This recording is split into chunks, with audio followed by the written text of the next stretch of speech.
Alors, il y a deux modes possibles. Soit c'est avec le livre, donc la méthode, c'est une méthode papier. Elle a été écrite, on était aux États-Unis, je l'avais écrite en anglais, elle a été proofreadée par la maîtresse de C1 Delphine. Et elle m'a dit, oh là, ça c'est écrit à la française, hein, tu ne vendras pas ça en Amérique. Hein. Alors j'ai dit, ah bon, pourquoi?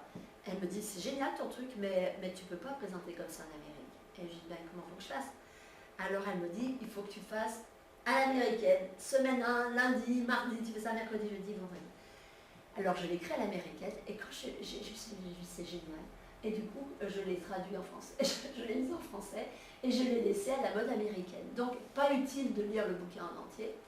Si vous voulez avoir juste un ordre d'idée, de toute façon l'ordre d'idée, vous allez avoir plus qu'un ordre d'idée, là je vais tout vous la donner.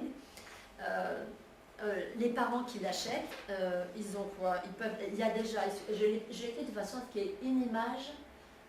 Chaque fois que le livre est ouvert, il y a une image et il y a un texte, une page qui est réservée à une image. Donc l'enfant qui est en face ou à côté de sa mère, lui, il n'est pas dans le texte, il est dans l'image.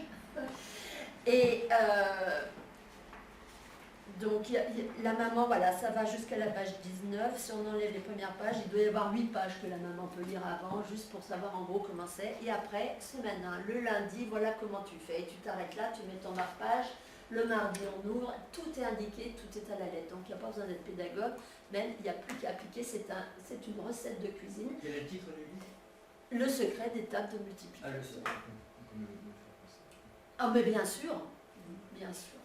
Alors, il est livré avec un jeu de fiches. Un jeu de fiches.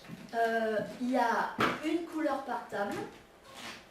Et il y a par table, bien sûr, je ne vais peut-être pas prendre la table de 0. Je vais en prendre la table de 1. Il y a donc la fiche question. Donc l'enfant va découper, va fabriquer son jeu. Et puis, il y a la fiche réponse.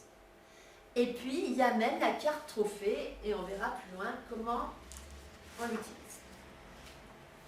Donc ça, c'était le point de départ. Happy Parents s'est lancé avec cette méthode. En 3.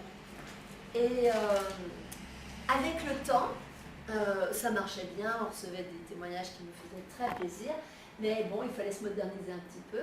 J'ai constaté aussi qu'il y a ça demande de la régularité. C'est-à-dire qu'il faut qu'il y ait un adulte qui soit là tous les soirs, 5-10 minutes. Allez, on va être honnête, pour la plupart des enfants, 10 minutes. 10 minutes, mais franchement pas plus. Mais tous les jours, pas samedi, dimanche quand même, mais tous les jours, 5 jours par semaine. Et il y a des mamans pour qui c'est pas possible, tout simplement. Je dis, maman, excusez-moi messieurs, il y a des papas pour qui c'est pas possible non plus. Et alors on a créé un jeu vidéo. Et là, c'est magique parce que c'est l'enfant qui dit, maman, tu me branches. Mais c'est pas. Alors attention, hein, le jeu vidéo, il est comment dire, c'est notre méthode qui est déguisée en un jeu vidéo. Mais c'est pas un jeu qui fait utiliser les produits comme qui fait les produits de la multiplication, comme on en voit des milliers sur. C'est un jeu méthode. C'est la méthode qui est enseignée, c'est la méthode papier mise en scène. C'est vrai que c'est plus, on dit jeu vidéo, mais en fait c'est un peu une approche e-learning, c'est-à-dire qu'il y a des étapes, on passe telle étape et... Voilà, et exactement pareil. Donc ce que je vous présente on retrouve les 9 semaines d'ailleurs, bon l'enfant peut les faire en 5, mais... voilà.